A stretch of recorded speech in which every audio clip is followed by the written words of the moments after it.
Hello everyone, today I am myself Suman from Tyagaraja College of Engineering, Madurai. I am going to explain the main topic in linear integrated circuit, that is comparators. So, so many times in the electric and electronic circuit, it is required to compare two voltages, two voltage level. For example, let's say if you are measuring a temperature of any room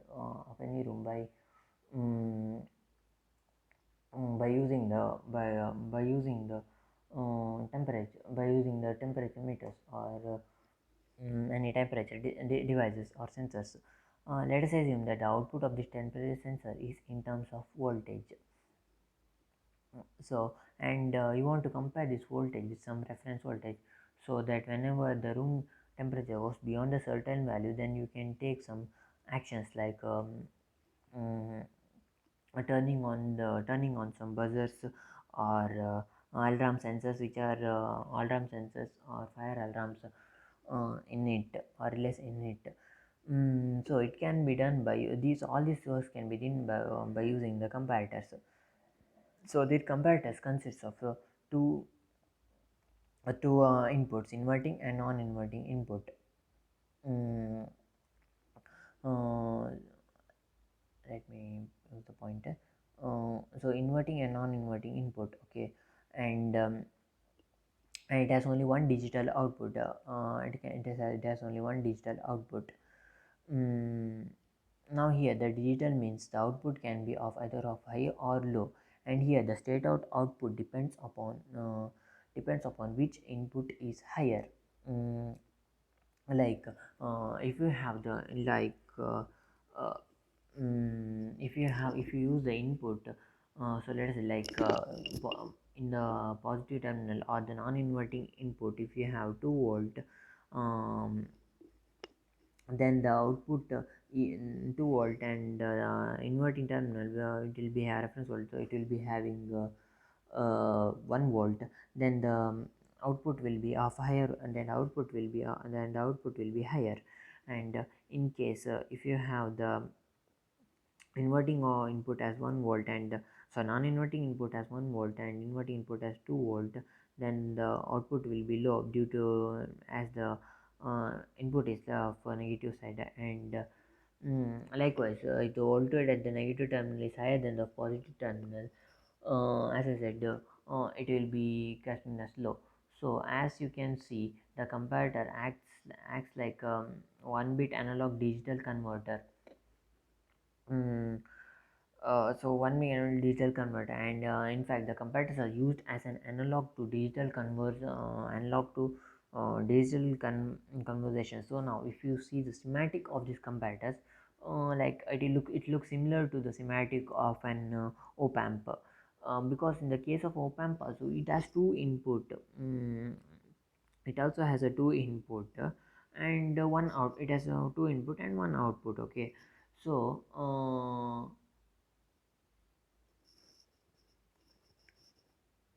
one output, as well as, and it has two biasing voltages. Mm, and in fact, so these are called the biasing voltage. So in fact, two biasing voltages. In fact, we have seen that the op amp can be used as an comparator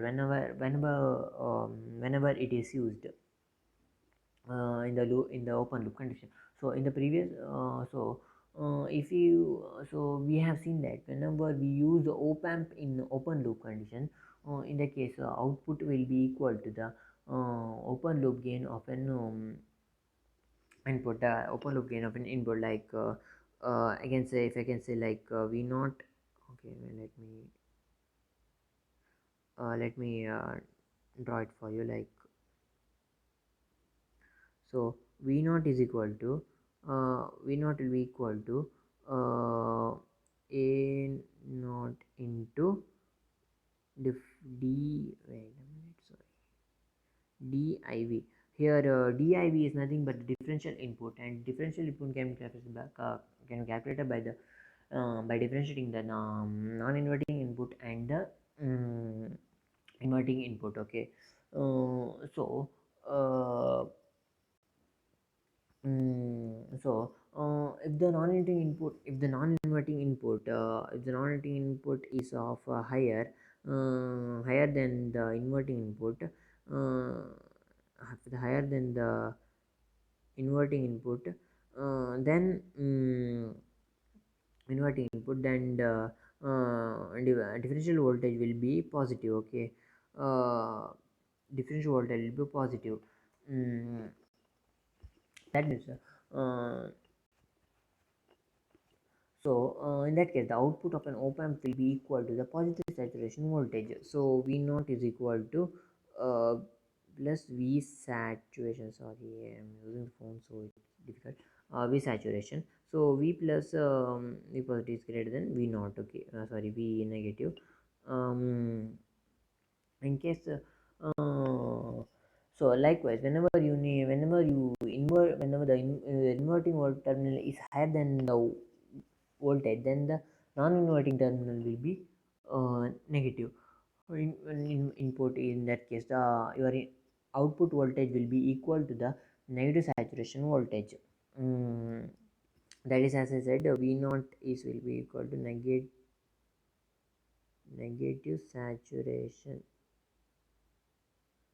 with saturation, and that is due to V negative is greater than V positive. That is, reference will be higher than the inverting input will be higher than of non-inverting input. um, so this way the op amp can be used as a comparator in open loop condition. Okay, so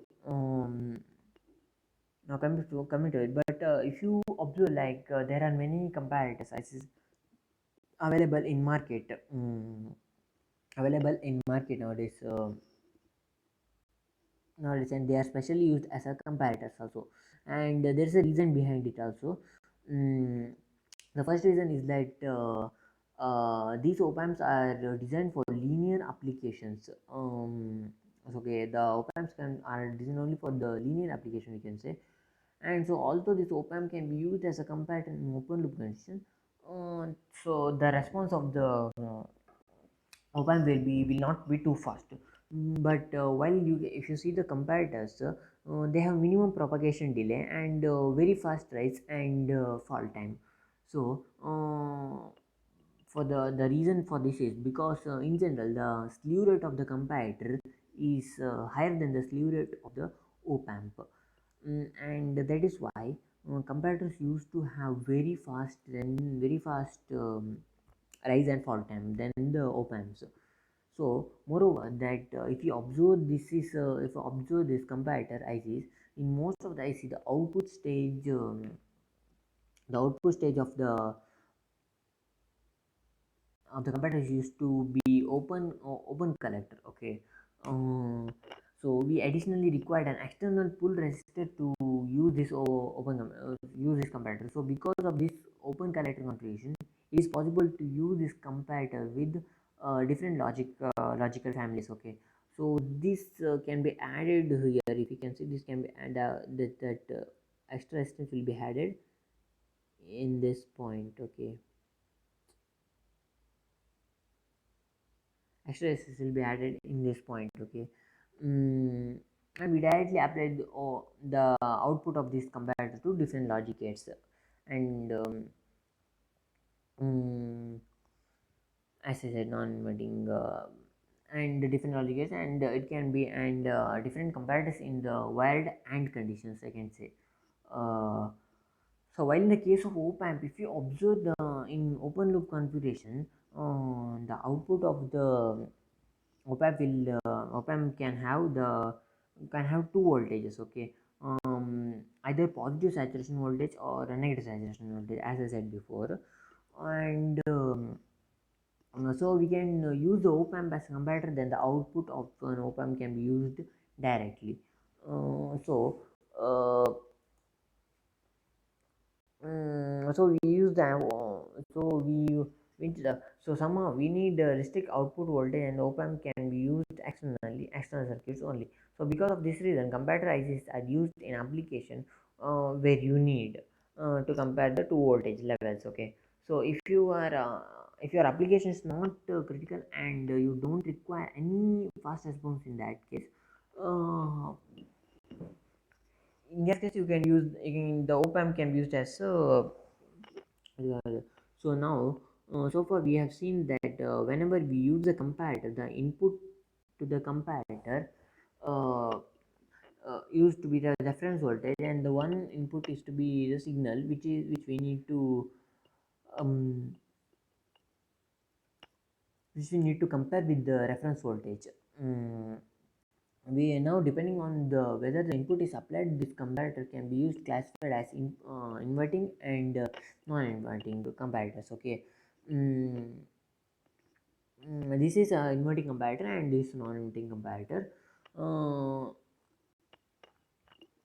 So if you apply this input to the non-inverting terminal, we known as the non-inverting terminal comparator. Okay.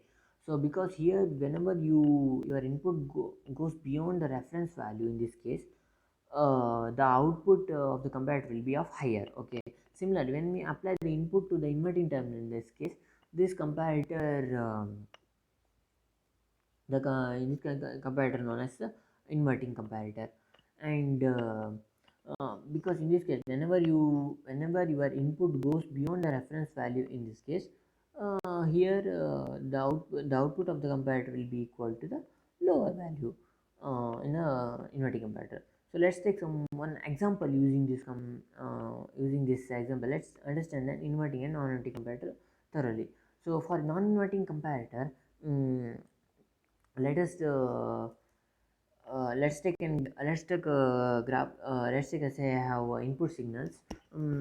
See, we have here we have two input signals. One is the triangular wave, one is the triangular waveform, and the other one is the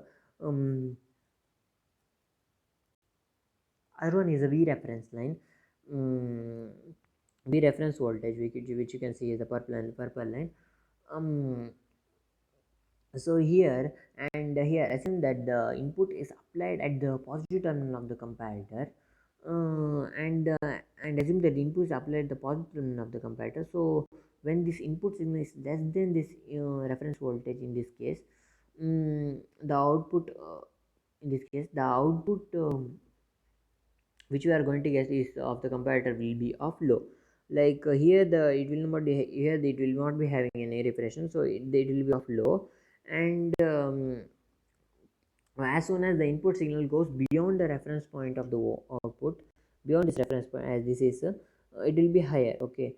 So likewise again it comes to a lower point, and again it will comes to a low, and when it goes beyond this line, it will reach as high, and again it will come low as it reaches low. And as it goes up, um it will go beyond the because after the point, again this input signal will lesser than the this reference. Okay. um reference voltage. So in this way, whenever we apply this input at the non-inverting terminal, then the output will be high only when the input signal is higher than the reference voltage. So let's do it for the inverting comparators. Okay. So here also we have taken, as I said, we have taken the triangular waveform and the V reference line.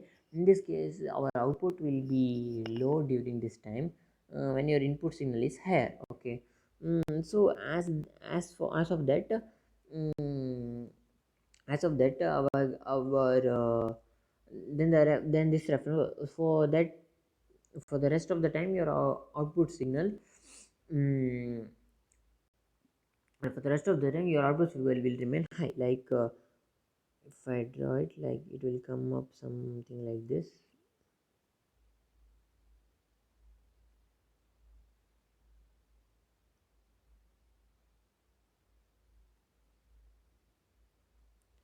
It will show up like this, and it will come. So this is all about the inverting and non-inverting configuration of comparators. So now so far we in our discussion we have compared this input voltage and reference voltages. Input voltage and reference voltage. But in some application it is required that our output should remain either low or high. Okay. So whenever your input voltage is within specific band, Okay, so this kind of computers are known as window computers. So this is all about my presentation. Thank you.